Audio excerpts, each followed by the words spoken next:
Bonjour à toutes, bienvenue dans une édition spéciale concernant les événements pour la droite du mercredi 1er mars 2017 et aussi concernant l'affaire du Penelope Gate. François Fillon a annoncé mercredi 1er mars 2017 qu'il resterait coûte que coûte dans la course à la présidentielle.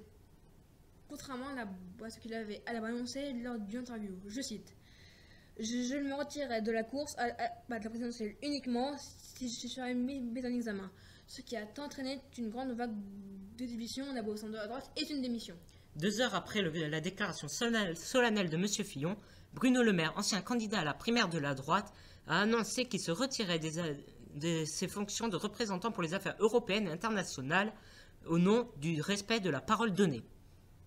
François Fillon est en chute libre dans les sondages, a annoncé l'AFP, et il Ipsos non seulement à cause des différents scandales, mais aussi la perte de l'alliance entre l'UDI et les Républicains pour les mêmes modalités que Bruno Le Maire.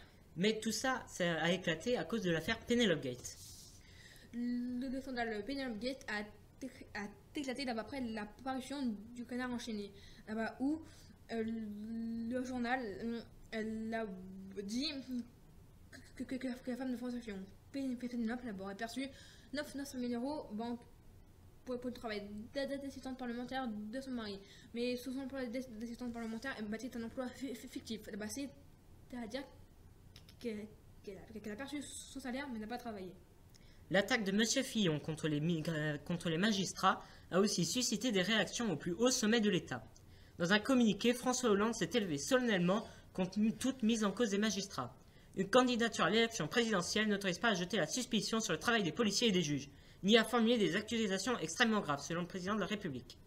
Et aussi de fortes réactions au sein de son camp. Franchement, ce qu'ils ont fait ce matin politiquement, c'est tout ce qu'il ne fallait pas faire. C'est n'importe quoi, c'est alarmé un membre des Républicains. François Fillon avait fait initialement indiquer qu'il se retirerait s'il serait mis en examen avant de faire machine arrière. Il avait expliqué en mi-février qu'il se remettre désormais au seul suffrage universel. Mais il risque fort d'être poursuivi jusqu'à l'élection par ce revirement et par cette phrase assassine qu'il avait lancée à Nicolas Sarkozy lors de la primaire, qui imagine un seul instant le général de Gaulle mis en examen. C'est Ces adversaires ont vivement critiqué les propos de M. Fillon. Emmanuel Macron l'a accusé de perdre ses nerfs et le sens des réalités, refaisant l'idée de toute trêve judiciaire pendant la campagne. Benoît Hamon a condamné incroyable la violence de ses propos, tandis que Jean-Luc Mélenchon a dit avoir de la peine pour la droite qui mériterait un candidat présentable. Tout ce qui va suivre reste dans le domaine de la théorie, car nous ne sommes pas encore au présidentiel. Tous ces événements vont certainement entraîner des risques pour M. Fillon.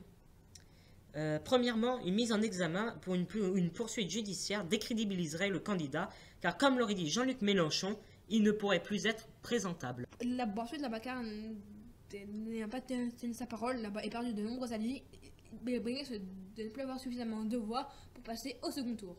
Et dernièrement, qu'une pétition au sein de la droite le contraigne à abandonner sa candidature au profit d'un plan B. Certains pensent qu'Alain Juppé ou Bruno Le Maire pourraient faire l'affaire.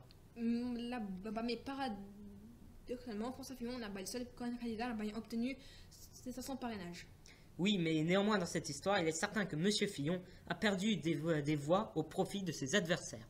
Merci à tous d'avoir regardé cette édition spéciale. Nous reviendrons très bientôt avec des vidéos plus classiques et expliquant la vie d'un président à l'Élysée. Et nous vous promettons aussi une surprise qui devrait paraître dans le mois, ou le mois d'avril normalement, en espérant qu'elle vous plaise. Au revoir.